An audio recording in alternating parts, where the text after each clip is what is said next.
Assalamualaikum warahmatullahi wabarakatuh. Perkenalkan, nama saya Siti Rohmawati dengan NIM 2111020. Kali ini saya akan mempresentasikan tugas proyek UAS, yaitu review artikel ilmiah dan jurnal penelitian yang bertemakan organisasi komputer. Kita langsung saja ke latar belakangnya. Nah, latar belakang ini dilandasi oleh perkembangan teknologi yang mendominasi di era modern saat ini. Nah, teknologi informasi tersebut dapat berupa organisasi komputer. Nah, dalam rangka mendapatkan pemahaman yang mendalam tentang perkembangan terkini di bidang organisasi komputer, review jurnal merupakan cara yang efektif. Nah, ini tuh dengan mengumpulkan dan menganalisis artikel ilmiah terbaru yang telah dipublikasikan oleh peneliti. Makalah ini bertujuan untuk menyajikan sebuah review jurnal yang komprehensif tentang organisasi komputer. Kemudian di sini terdapat rumusan masalah, yaitu bagaimana hasil review dan pemahaman tiap-tiap jurnal, kemudian ruang lingkup pembahasan, membahas bibliografi artikel yang terdiri dari judul, penulis, nomor, volume, halaman, tahun, dan nama jurnal, kemudian membahas deskripsi artikel yang terdiri dari latar belakang, tujuan, metode yang digunakan, dan hasil penelitian. Terdapat tujuan dan manfaat, yaitu untuk menuliskan hasil review dan memahami tiap-tiap jurnal. Kemudian di sini ke bagian bab 2 pembahasan, subbab 2.1 membahas review jurnal 1 yang berjudul analisis algoritma round robin pada penjadwalan CPU. Nah, di sini di bibliografinya terdapat judul, kemudian penulisnya dari Tri Dharma Putra dan Rahmat Purnomo, kemudian nomor, volume, halaman, tahun, dan jurnal seperti yang tertera pada makalah. Kemudian di sini terdapat deskripsi isi jurnal, yaitu latar belakangnya. Penjadwalan CPU adalah proses pengaturan urutan eksekusi tugas-tugas yang ada dalam sistem komputer. Nah, algoritma round robin adalah salah satu algoritma penjadwalan CPU yang paling umum digunakan.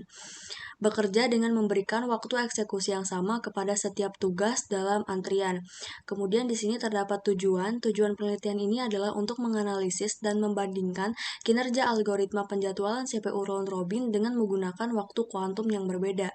Kemudian metode yang digunakan adalah didasarkan pada analisis berbagai sumber literatur, jurnal, dan referensi terpercaya. Kemudian data dan informasi yang diperoleh dari sumber ini digunakan untuk menganalisis kinerja algoritma round robin dengan waktu kuantum yang berbeda. Hasil penelitian yang diperoleh adalah waktu kuantum 25 milidetik memiliki waktu tunggu rata-rata sebesar 82 milidetik dan turnaround time-nya sebesar 123,6 milidetik. Sedangkan studi kasus dengan waktu kuantum 15 milidetik memiliki waktu tunggu rata-rata sebesar 105,8 milidetik dan turnaround time sebesar 146 milidetik.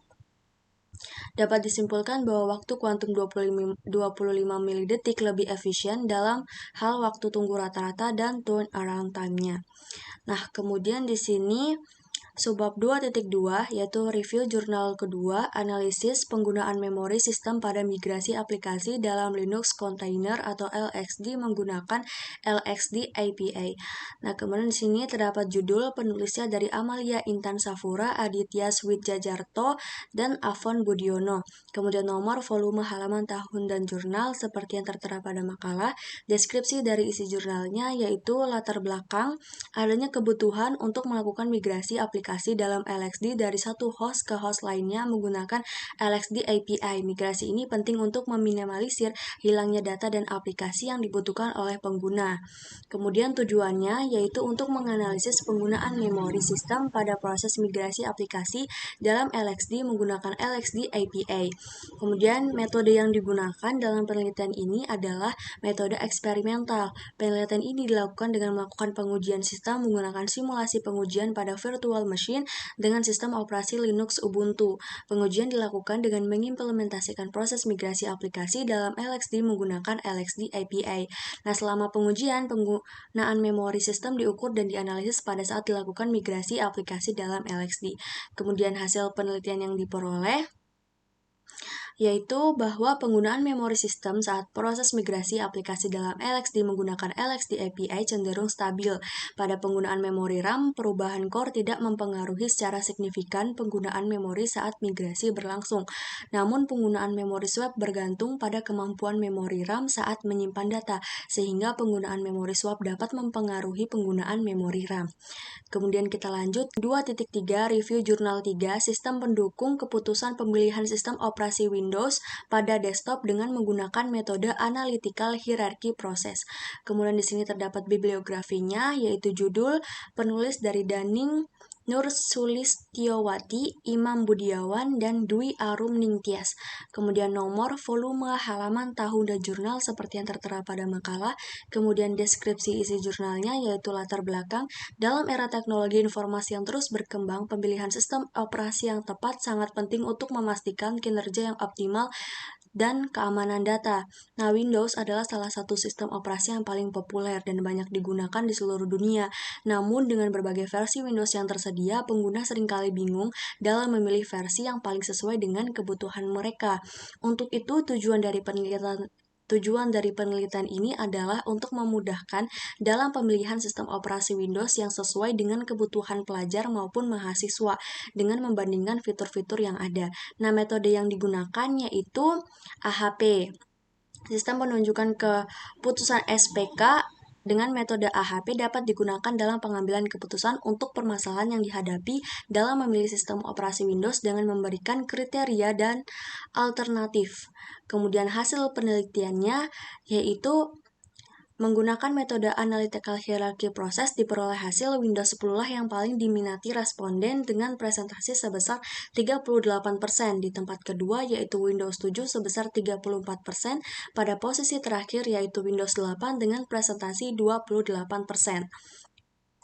Kemudian kita lanjut ke subbab 2.4 yaitu review jurnal keempat Multi-Core Processors, Concepts, and Implementation. Kemudian di sini terdapat bibliografinya yaitu judul, penulisnya Najem N. Sirhan dan Sami I. Serhan.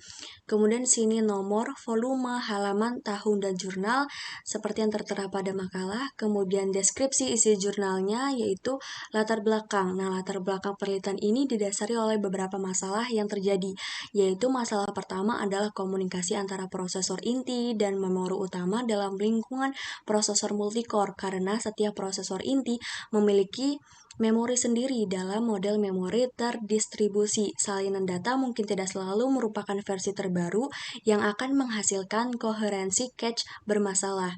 Nah, di sini tujuannya, makalah penelitian ini bertujuan untuk membandingkan dua mesin prosesor multicore, prosesor Intel Core i7 4960X dan AMD Phenom 2X6. Dimulai dengan memperkenalkan prosesor single core untuk memotivasi kebutuhan akan prosesor multicore, kemudian menjelaskan mesin prosesor multicore dan masalah yang muncul dalam mengimplementasinya.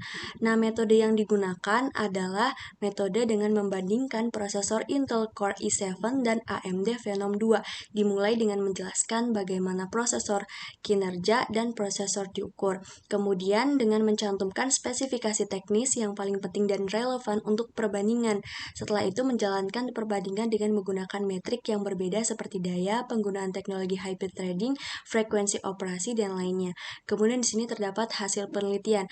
Menurut perbandingan yang telah dibuat berdasarkan metrik yang berbeda, setiap prosesor memiliki kelebihan dan kekurangannya. AMD Phenom mengungguli Intel Core i7 dalam hal cache L1 dan L2, ukuran memori L1 dan L2 dan harganya lebih murah. Kemudian Intel Core i7 mengungguli AMD dalam banyak metrik lainnya seperti penghematan daya, penggunaan teknologi hyperthreading, dan lainnya. Kemudian di sini terdapat subbab 2.5 yaitu review jurnal kelima dengan judul A Quality Assured Approximate Hardware Accelerators Based on Machine Learning and Dynamic Partial Reconfiguration. Nah, di sini terdapat bibliografinya yaitu judul, penulisnya dari Mahmud Masade, Yasmin Eldarhal, Osman Hasan, dan Sofin Tahar. Kemudian nomor, volume, halaman, tahun, dan jurnal seperti yang tertera pada makalah. Kemudian di sini deskripsi yaitu latar belakangnya. Kompetensi perkiraan adalah paradigma desain hemat energi yang memanfaatkan aplikasi aplikasi yang toleran terhadap kesalahan sehingga mengurangi konsumsi daya dan waktu eksekusi. Nah, kemudian tujuannya yaitu mengatasi kesalahan aproksimasi melalui adaptasi desain yang bergantung pada input dan memanfaatkan ketahanan kesalahan intrinsik dalam serangkaian aplikasi toleran terhadap kesalahan. Metode yang digunakan itu metode yang berbiaya rendah dengan mengidentifikasi apakah suatu operasi perkalian tertentu dapat diperkirakan atau tidak berdasarkan input yang diterapkan. Kemudian solusi yang diterapkan dapat memilih desain yang paling sesuai untuk melakukan operasi, selanjutnya membangun model berbasis ML. Nah, hasil penelitiannya yaitu bahwa akselerator perkiraan adaptif yang diusulkan memenuhi kualitas yang dibutuhkan dengan akurasi 81,82%, kemudian 80,4%, dan 89,4%. Rata-rata bitstream parsial ditemukan 28,6x lebih kecil dari bitstream penuh. Kemudian di sini terdapat penutup bab 3 yaitu kesimpulan. Dari jurnal pertama kita bisa mengambil kesimpulan merupakan penelitian yang relevan untuk memahami dan meningkatkan kinerja penjadwalan CPU. Jurnal kedua memberikan wawasan tentang manajemen memori dalam konteks migrasi aplikasi. Jurnal ketiga pendekatan yang terstruktur dalam mengambil keputusan terkait sistem operasi.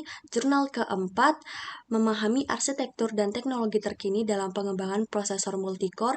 Jurnal kelima yaitu menunjukkan cara meningkatkan efisiensi desain FPGA dengan menggabungkan teknologi aproksimasi dan rekonfigurasi parsial dinamis. Kesimpulan secara keseluruhan bahwa penelitian dalam kelima jurnal ini memberikan wawasan yang beragam seperti penjadwalan CPU, migrasi aplikasi, pemilihan sistem operasi, arsitektur prosesor multicore, dan pendekatan hardware aproksimasi. Kemudian ini ada daftar pustakanya. Sekian dari saya, kurang lebihnya mohon maaf. Terima kasih. Wassalamualaikum warahmatullahi wabarakatuh.